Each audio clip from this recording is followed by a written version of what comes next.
Hello, welcome to St Albans Pottery. I'm Fiona Booy, and today we're going to make whistles, flutes, ocarinas, all made from clay. Are you guys up for a challenge? This is an exciting project with a little bit of technical wizardry that you need.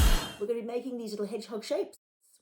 They've all got a little hole in the bottom, and this little hole in the bottom is the reason it makes the sound. For this project, you're going to need a ball of clay, you're going to need a paintbrush, you're going to need a pointy stick. Make sure it's sharp because you need to get some precision cleaning in this. The other secret in this project is lollipop sticks or popsicle sticks. These are particularly for making the mouthpiece. The last ingredient is the 45-degree stick. What you could do is cut a popsicle stick into a nice pointy shape, or just find something else that's like this, or you're just going to use your popsicle stick to get that shape. The smaller ones are going to give you a higher pitch and the larger ones a deeper tone.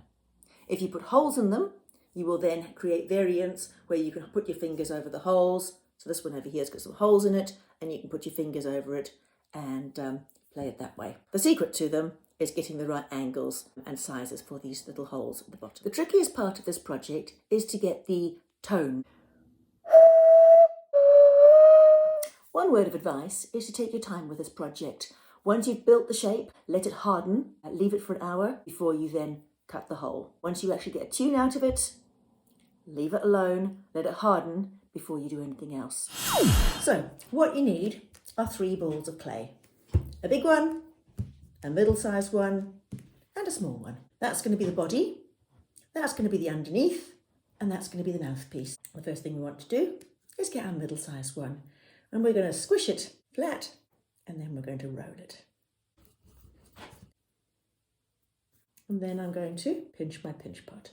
So a normal pinch pot, you're starting with your thumb in the bottom, and you're going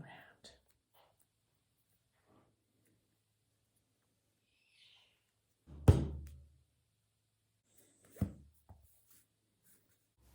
Next up, you want to squish your mouthpiece into a nice flat shape about the right size.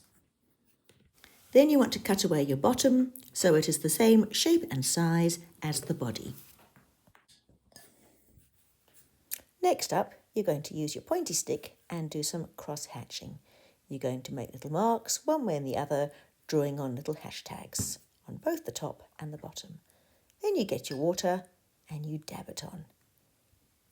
And then squish them together very carefully to make a very strong join so that that will not open up. Then you can tidy it up using your fingers so it is nice and smooth and seamless. Next up, you want a cookie cutter the same size as your body. You can use that to cut the mouthpiece. Then you want to score and wet and join the mouthpiece onto the body. You want to scratch this on very firmly with extra worms or sausages to really make a very strong bond so that it doesn't fall off or crack.